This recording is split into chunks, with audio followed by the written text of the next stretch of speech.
In order to be able to create a sense of anticipation, pay attention to the running player of your opponent. When you are defending, you will notice players going up. As soon as you notice that will be your clue as to which player to mark. In this example, this player is the one that I noticed started moving forward, and he is also in the most dangerous position, so I quickly started to mark him with my central defender.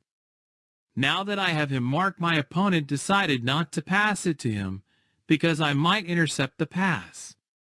So always be aware of which player is in the most dangerous position, and quickly react to whichever play may be made next.